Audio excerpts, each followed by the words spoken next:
ওই আপনাদেরকে আমি বেগুনের বীচির থেকে কিভাবে চারা করবেন দেখিয়েছিলাম, একদিন এখানে বসে দেখিয়েছিলাম।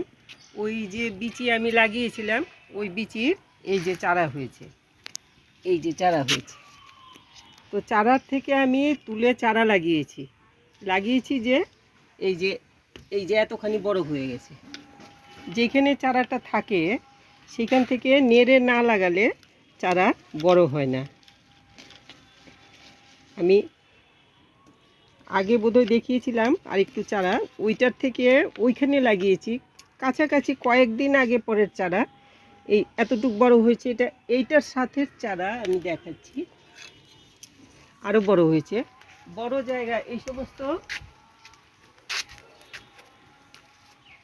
এই সমস্ত বেগুন গাছ টাছগুলো দেখলাম বড় খোলামেলা জায়গা পেলে বড় হয় খুব তাড়াতাড়ি, এগুলোর গ্রোথ আসে আর কি। এই যে এই চারাটা আমি ভাবলাম এখানে কৃষ্ণকচু গাছটা লাগিয়েছি, এটার পাশে একটা লাগিয়ে রাখি। এত বড় বাক্সটা শুধুমাত্র একটা কচু গাছ থাকবে, তো এটার মধ্যে ওই ওই চারাটা, টবের চারাটার সাথে চারাটা এনে লাগিয়েছিলাম। তো টবের চারাটা গ্রোথটা ততটা হয়নি, যদিও ভালোই গাছ ভালোই হয়েছে, এই যে গাছটা ভালোই আছে, কিন্তু এইটা একসাথে চারা এই যে এত বড় হয়েছে, এটাতে তো মনে হয় ফুলও চলে আসছে। তো আমি ভাবলাম, আমি অবশ্য একটা জিনিস করেছি যেটা নাকি আমি অন্য সময় করি না এরকম, কিন্তু এইবার আমি এই কাণ্ডটা করেছি। এটা হলো এই যে প্যাকেটটা দেখতে পাচ্ছেন, এটার মধ্যে আমি তরকারির খোসা টোসাগুলো ফেলেছি। বৃষ্টির জন্য কোনো গাছে কোনো সার দিতে পারছি না, তো ভাবলাম গাছগুলো এত বৃষ্টিতে মাটি ধুয়ে সব সার বেরিয়ে যাচ্ছে, আর মাটির মধ্যে কিছু থাকে না, এত বৃষ্টিতে ধুয়ে ধুয়ে মাটির থেকে সার পদার্থ সব বেরিয়ে যায়। তো আমি এই জন্য প্যাকেটের মধ্যে করে তরকারির খোসাগুলো এনে, তরকারি খোসা, ফলের খোসা, এগুলো এনে এটার মধ্যে এরকম করে দিয়েছি। আরও একটা দুটো ইয়েতে, এই যে থার্মোকলের বাক্সর মধ্যে আমি এরকম করে দিয়েছি, এই তরকারি খোসা দিয়ে তলায় একটা ফুটো করে দিয়েছি। তো এটাতে যা জল পড়ে, যে তরকারি খোসাগুলো এই যে পচে একটু একটু করে বেরোয়, তাতে আমার মনে হয় গাছটা এত সুন্দর, গাছটার স্বাস্থ্যটা এত ভালো হয়েছে। আপনারা এই জিনিসটা করতে পারেন, একদম গোড়ায় না দিয়ে একটু দূরে এরকম। এইটা আমি এই সাইডে রেখেছি, এখান থেকে তো রসটা বেরোলে পরে গাছের শেকড় এটা টানতে পারছে, তো এই জন্য আমি এটাকে এখানে রেখেছি। এখন ভেবেছি, প্রথমে একবার এক প্যাকেট এনে দিয়েছিলাম, তো পচে এতটুক হয়েছে এই যে, এখন ভেবেছি এটার মধ্যে আবার তরকারির খোসা দিয়ে দেব।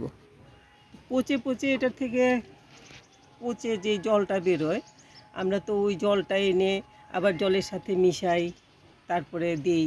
আবার বৃষ্টি থাকলে দিতে পারি না, বৃষ্টি থাকলে বেশি জল দিলে, বৃষ্টির জল, এক তো বৃষ্টির জলে গাছ শেকড় পচা লেগে যায়, আর তার মধ্যে যদি আবার আমি জল ঢালি তাহলে তো মুশকিল। কেননা এই তরকারি খোসার থেকে যেই রসটা বেরোয়, সেই রসটা তো অনেক ভারী রস হয়, ওইটা গাছের গোড়ায় ডাইরেক্ট দিলে শেকড় জ্বালিয়ে ফেলে একদম। অনেক কিছু তরকারি সবজি যেগুলো, এগুলোর ইয়ের থেকে অ্যাসিড জাতীয় জিনিস বেরোয়, যেগুলোতে নাকি শেকড় জ্বালিয়ে দিতে পারে। তো এই জন্য আমরা ওইটাকে অনেকখানি জলের সাথে মিশিয়ে হালকা করে তারপরে দিই। তো কিন্তু এই সিস্টেমটা করাতে দেখলাম ভালো হয়েছে, গাছটা স্বাস্থ্য ভালো হয়ে গেছে। এটার থেকে খুব একটু একটু করে আমি ছোটো এতটুকু একটা ফুটো করে দিয়েছি, যাতে বেশি না বেরোয়, বেশি বেরোলে আবার আমার গাছ মরে যাবে। তো এই প্যাকেটের মধ্যে তরকারি খোসাটার থাকছে, এটার মধ্যেই পড়ছে, এটার থেকে জল চুইয়ে চুইয়ে গাছ টেনে গাছের খাদ্য হয়ে যাচ্ছে। তো আমি এখন ভেবেছি, এই গাছটা যখন এতখানি ভালো হয়েছে, এটার সাইডে, এই সাইডে আমি আরেকটা এইগুলো গাছগুলো ফেলে দিতে লাগবে, এখন ধরবো না। আরেকটা কী গাছ বলে এটাকে, বেগুন গাছ, আরেকটা বেগুনের চারা লাগিয়ে দেবো এখানটার মধ্যে। এগুলো এই ফুল গাছগুলো হয়ে গেছে বেশি একদম, এই যে এক বোঝা। সারের জন্য দেবো, ওই সারের বাক্সটাতে ফেলে দেবো। এটার মধ্যে আমি লাইটটা যখন জ্বেলেছো তখন বেগুন গাছটা একটু দেখিয়ে দাও। এই যে এগুলোতে মনে হয় কলি আসবে। আর এই সাইডেও দিয়েছিলাম একটা, এটার মধ্যে তো এখন কিছু নেই, এই যে এটা খালি হয়ে গেছে, এটাকে বের করে দিই। আচ্ছা এখানে থাক, সন্ধে হয়ে যাচ্ছে, আমি গাছটা লাগিয়ে রেখে যাই। তো আপনারা এরকম করে দিতে পারেন, গাছের কিন্তু কোনো ক্ষতি হয়নি, আমার গাছ বরং খুব ভালো হয়েছে। আমি এখন রেখেছি আরও, এটাকে একটু মাটি নিয়ে আসি, একটু মাটি দিয়ে দিই। এটা গোবর মাটি মেশানোই ছিল, এটা একটুখানি দিয়ে দিলাম।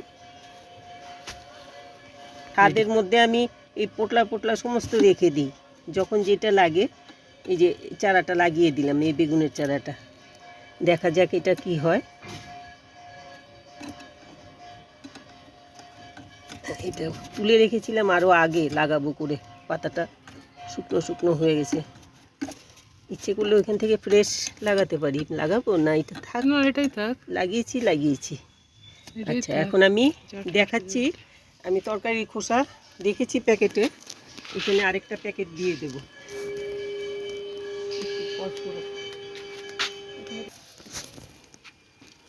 এই প্যাকেট দুটো নিয়ে এসেছি আমি, এখন একটা প্যাকেট তলায় একটু ফুটো করে দিয়ে দেব। এরকম করে তলাটা একটুখানি কাঁচিটা আনিনি বোধহয়, ওটা দিয়ে কুচিয়ে দাও না, কোচালে বেশি ছিঁড়ে না যায়, বেশি বড় করবো না আর কি, একটু ফুটো করে দিলাম। এই একটা প্যাকেট আমি পুরোনো বেগুন গাছটার এখানে দিয়ে দিচ্ছি। ও ওইখানে আগে একটা দিয়েছিলাম, এই যে এটাকে ছেটে দিয়েছিলাম, তো গাছটা একটু ভালো হয়েছে, সব নতুন পাতা বেরিয়েছে, এই যে আবার বেগুন আসছে।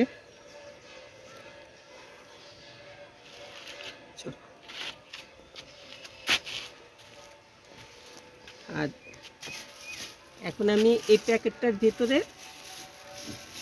এগুলো দিয়ে দেব।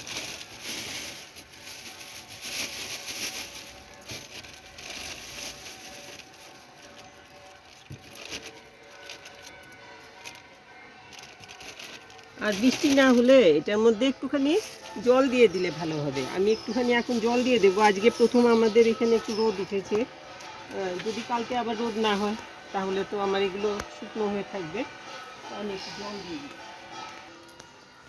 তো আচ্ছা মগটা নিয়ে এই যে আমি ওষুধ, এই যে ওষুধ, ছাকার জিনিস, স্প্রেয়ার সব এনে রেখেছি, কিন্তু বৃষ্টি তো বন্ধ হয় না, গাছে ওষুধ দিতে পারছি না, গাছ সমস্ত আমার পোকা টোকাতে ডিস্টার্ব হয়ে যাচ্ছে সব।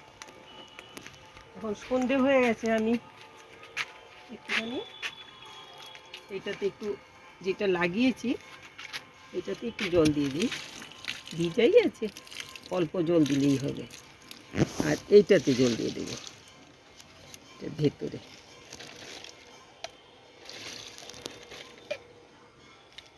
ওদিকেটাতে দেবে না? ওইটাতেও দেবো।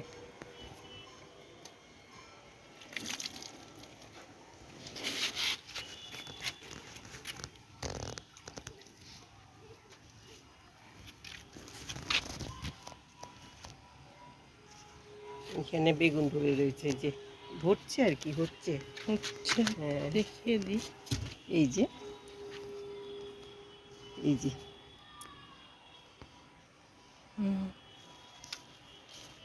আচ্ছা, তো এটা জল দিয়ে দিই, কেন বৃষ্টিটা আজকে বন্ধ হয়েছে, আজকে দুপুরে খুব সামান্য হয়েছে, কিন্তু রোদ হয়েছে। এইখানে একটা প্যাকেট রেখেছিলাম, এই যে এটার মধ্যে এগুলো পচে এটার মধ্যে সার হয়েছে। এগুলো আমার লঙ্কা গাছ, পরে লঙ্কা ধরলে দেখাবো আর কি আপনাদেরকে। তো আজকে আমার আরও কিছু দেখানোর ইচ্ছে ছিল, কিন্তু এখন দেখাতে পারবো না, সন্ধে হয়ে গেছে। কাজেই আমার এখন নিচে যেতে লাগবে তাড়াতাড়ি করে, ঠাকুর ঠাকুরের ব্যাপার আছে। তো আমি এখন যাচ্ছি। আপনারা এইভাবে যদি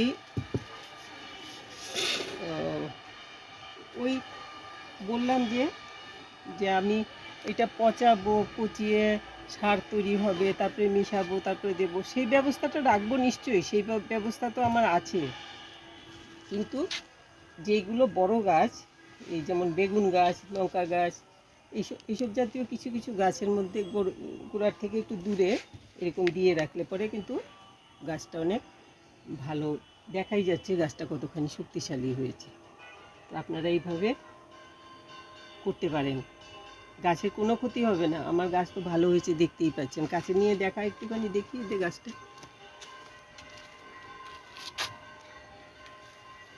এখানে আবার একটুখানি আদা টুকরো গুজে রেখেছিলাম, তো আদা গাছও হয়েছে, কোনোটাই খারাপ নষ্ট হয়নি। কচু গাছটাও ভালো হয়েছে, কদিনের মধ্যে বেশ ভালো স্বাস্থ্যই হয়েছে। আর বেগুন গাছেরও স্বাস্থ্য ভালো হয়েছে। এই যে, তো এতটুক দেখালাম। আর বেগুনের চারা তো ওই যে বিচির থেকে চারা তৈরি করেছি, সেই চারাই কিন্তু এগুলো দেখালাম। তো আমি ওই যে ইয়েটার মধ্যে যে বিচির চারাগুলো, তো আপনারা এইভাবে বিচির থেকে যদি চারা করেন অনেক ভালো হবে। আমার তো এখন সিজনের আগেই আমি লাগিয়ে দিয়েছি, সিজনে নিশ্চয়ই খুব ভালো বেগুন হবে আশা করছি। আপনারা করুন, তো বাগানের সবজি খেতে পারবেন, আর ভালোও লাগবে নিজের গাছের সবজি। সবাই খুব ভালো থাকবেন, আর একটুখানি ভালো লাগলে একটু লাইক শেয়ার করে দেবেন, আর যারা সাবস্ক্রাইব করেননি একটু সাবস্ক্রাইব করে দেবেন, কমেন্ট করবেন কেমন লাগলো, কমেন্ট করবেন। আর কিছু যদি জানার থাকে বা আপনারা কিছু বলতে চান বা জানতে চান, তো কমেন্ট বক্সে লিখে দেবেন। লিখে দিলে আমি চেষ্টা করব, আমি যতটুকু জানি ততটুকু আপনাদেরকে বলে দিতে চেষ্টা করব। আমিও অপেক্ষায় থাকি আপনাদের কাছ থেকে কিছু কোশ্চেন আসবে, তারপর আমি আপনাদের সাথে কথা বলবো। আমি ভাবছি লাইভে চেষ্টা করব পরে কথা বলতে। এক্ষুনি তো আমি যে প্রশ্নোত্তর পর্ব যেগুলো দিই, ওইগুলোতে আপনাদের প্রশ্নের উত্তর দিই। ওইটাতে আমার খুব ভালো লাগে, আপনাদের প্রশ্ন পাই যখন, প্রশ্নের উত্তর দিতে খুব ভালো লাগে। আপনাদের যার যা মনে হবে নিশ্চয়ই বলবেন। সবাই খুব ভালো থাকবেন, আর গাছ করুন। এক্ষুনি বৃষ্টি কিন্তু বন্ধ হয়ে যাবে, তো এইসব গাছগুলো বেগুন, লঙ্কা যা যা লাগানোর আগামীর জন্য চারা তৈরি করুন। চন্দ্রমল্লিকার চারা আমি কি করে বসাবো ওইটা আরেকটা ভিডিও করে দেখাবো আগামীতে। ঠিক আছে, আজকে আর বলছি না, সবাই খুব ভালো থাকবে।